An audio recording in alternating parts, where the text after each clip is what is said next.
বহু বছর আগের কথা। কৃষ্ণপুর নামের এক গ্রাম ছিল। সেই গ্রামে এক অন্ধ বুড়ি থাকতো। সেই বুড়ির একটি ছেলে ছিল। সেই ছেলের নাম ছিল আলী। আলীর একটা খেলনার দোকান ছিল। সে ওই দোকানে বাচ্চাদের খেলনা বিক্রি করত। একদিন আলী দোকানে বসেছিল।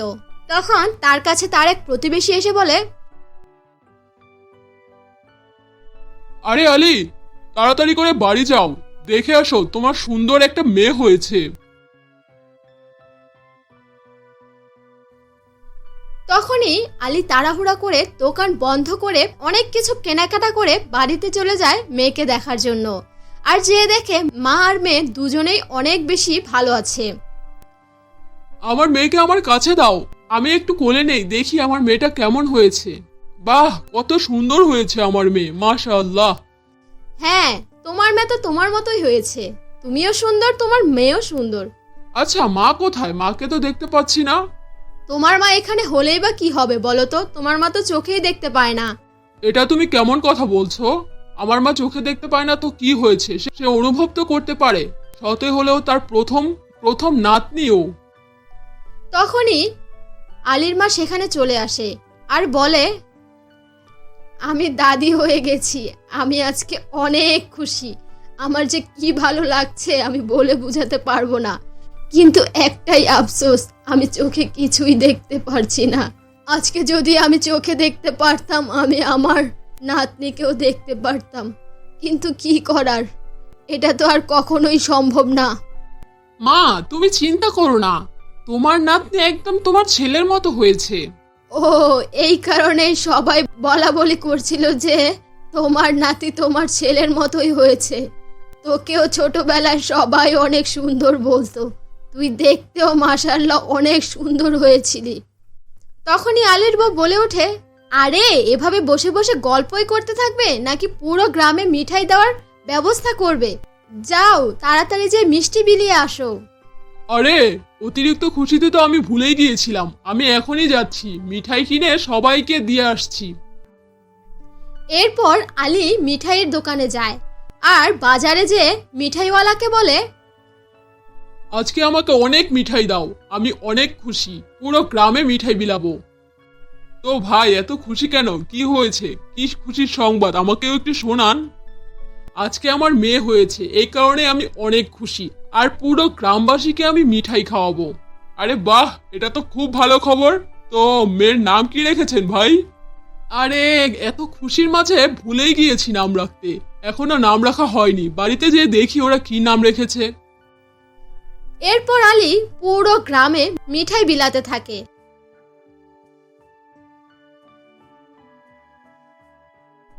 তারপর সে তার বাড়িতে চলে যায়। আর যাওয়ার পর তার মা তাকে বলে, আমি আমার নাতনির নাম রেখে দিয়েছি। তোরা সবাই আমার নাতনিকে প্রিয়া বলে ডাকবি, বুঝেছিস? আরে বাহ মা, অনেক সুন্দর নাম রেখেছো তো। হ্যাঁ, এই নামটা আমি আর মা মিলে রেখেছি। তোমার পছন্দ হয়েছে? হ্যাঁ, সুন্দর নাম পছন্দ হবে না কেন? আমার মেয়ের মতোই সুন্দর, আমার মেয়ের মতোই মিষ্টি নামটা। এরপর প্রিয়া ধীরে ধীরে বড় হতে থাকে। আর প্রিয়া সব সময় তার দাদির সাথেই খেলাধুলা করত। একদিন প্রিয়া তার দাদিকে বলে, দাদি, তুমি সব সময় আমার সাথে বসে বসে খেলা করো। তুমি তো কখনোই আমার সাথে লুকাছুপি খেলা খেলো না। আমার অনেক ইচ্ছে করে তোমার সাথে লুকাছুপি খেলা খেলার, কিন্তু তুমি তো সব সময় বসেই থাকো। তুমি ভালো দাদি না, তুমি অনেক পচা। আমি তোর সাথে কিভাবে লুকোছুপি খেলবো বলতো? আমি তো চোখেই দেখতে পারি না। আমি কোথায় লুকাবো আর বল? এই কারণে তো আমি তোর সাথে খেলতে পারি না। আমারও খেলতে ইচ্ছে করে রে, কিন্তু কি করার। দাদি, তুমি কিভাবে অন্ধ হয়েছো আমাকে একটু বলো না, আমি তোমার চোখ ঠিক করে দিব। আমার আদরে নাতনি, কত পাকা হয়ে গিয়েছিস তুই। এত ছোট বয়সে আমার চোখের রশ্মি ঠিক করার চিন্তা করছিস। বাহ, আমি অনেক খুশি হলাম। তখনই প্রিয়ার মা সেখানে আসে আর প্রিয়ার দাদিকে বলে, মা, আমিও আজ পর্যন্ত জানতে পারলাম না যে আপনার চোখের রশ্মি কিভাবে চলে গেল। আমি শুনেছিলাম আমার বিয়ের আগে নাকি আপনার চোখের রশ্মি ঠিকই ছিল, কিন্তু কি এমন হয়ে গেল যে আপনি অন্ধ হয়ে গেলেন? বলেন না মা। তাহলে শুন, যখন আমার ছেলে আলী হয়েছিল তখন থেকেই আমি প্রতিদিনই একটা স্বপ্ন দেখতাম। ও আচ্ছা মা, কি স্বপ্ন দেখতেন আপনি? ওই স্বপ্ন আমি প্রতিদিনই দেখতাম। দেখতাম যে আমার ঘরের সামনে অনেক সোনা দানা হিরে মতি। এই সব স্বপ্নের কথা আমি তোর শ্বশুরের কাছেও বলেছিলাম। সে আমাকে বলেছিল কখনো লোভ করো না, লোভ করলেই তুমি মারা যাবে, সব হারিয়ে ফেলবে। তারপর থেকে আমি কখনোই এসবে লোভ করিনি, আর এরপর থেকে কখনো সেই স্বপ্নও দেখিনি। একদিন আলীর বাবা অনেক বেশি অসুস্থ হয়ে গিয়েছিল, আর তখন আলীও মোটামুটি ভালোই বড় ছিল। আলীর বাবার চিকিৎসার জন্য অনেক টাকার দরকার ছিল। কিছুদিন পর আমি আবার সেই স্বপ্নটা দেখি, আর তাড়াতাড়ি করে ঘর থেকে বের হই। কিন্তু বাইরে বেরিয়ে দেখি কোনো সোনা দানা হিরে মতি কিছুই নেই। তারপর আমার পেছন থেকে একটা শব্দ আসে। আমি সেই শব্দের পিছু পিছু হাঁটতে থাকি, আর সেখানে যেয়ে দেখি অনেক সোনা দানা হিরে মতি। সেগুলো দেখে আমার আলীর বাবার কথা মনে পড়ে গেল। তার তো অনেক টাকার প্রয়োজন চিকিৎসা করার জন্য। আমি এই লোভে পড়ে গিয়েছিলাম, আর সেই টাকাগুলো আমি নিয়েছিলাম। সাথে সাথে আমার চোখের রশ্মিও চলে যায়, আর আমি অন্ধ হয়ে যাই। আর সেদিন রাতের বেলায় আলীর বাবাও মারা যায়। সেদিন থেকেই আমি অন্ধ আর বিধবা হয়ে গেলাম। আমি এখনো সেই স্বপ্নটা দেখতে পাই। আমাদের বাড়ির পাশের নদীতে অনেক হিরে মতি আছে। সেই হিরে মতি যদি আমার চোখে লাগিয়ে দেয় কেউ, তাহলে আমার চোখের রশ্মি আবার ফিরে আসতে পারে। কিন্তু এটা খুবই বিপজ্জনক, তাই আমি কখনো কাউকে কিছু বলিনি, আর কখনো লোভও করিনি। ও আচ্ছা, তাহলে মা এই ব্যাপার, এই হয়েছিল আপনার সাথে। তখনই প্রিয়ার বাবা সেখানে এসে পড়ে।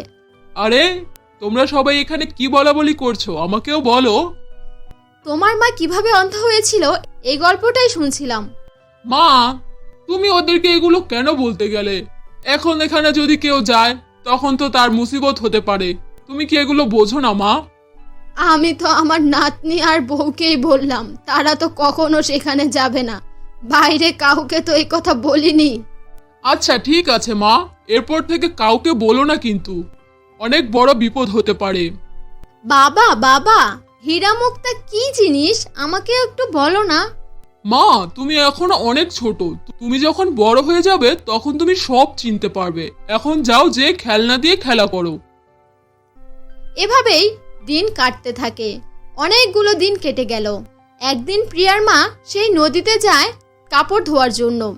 কাপড় ধুয়ে বাড়িতে ফিরে সে এসে দেখে তার আঙুলে তার আংটিটা নেই। আরে এটা কি হলো, আমার আঙুলের আংটিটা কোথায় গেল? আরে বউ, তুমি এটা কি বলছো? এখন তুমি কোথা থেকে আসলে? মা, আমি পাশের নদীতে গিয়েছিলাম কাপড় ধোয়ার জন্য। ও আচ্ছা, তাহলে তুমি মনে হয় সেই নদীতেই ফেলে দিয়ে আসছো তোমার আংটিটা। তখনই প্রিয়ার বাবা বাড়িতে আসে, আর প্রিয়া তার বাবাকে বলে,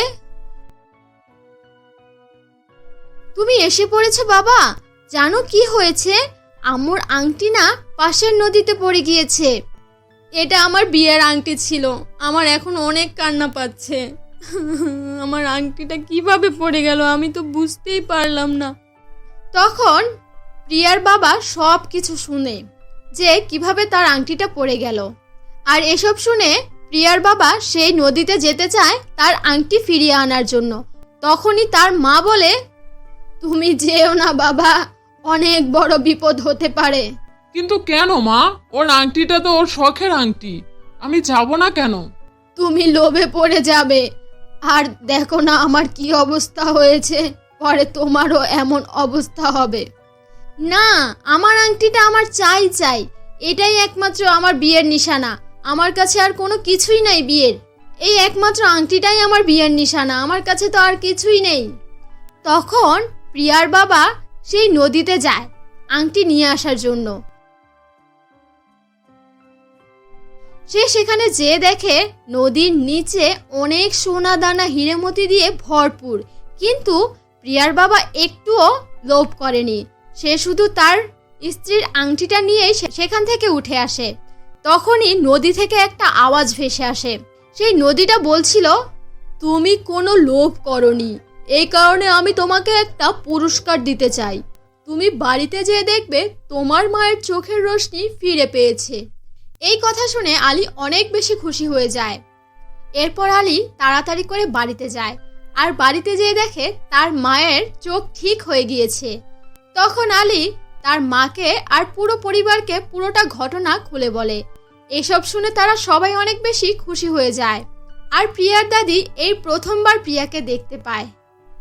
মাশাআল্লাহ, আমার নাতনি কত সুন্দর, এই প্রথম তোকে দেখলাম।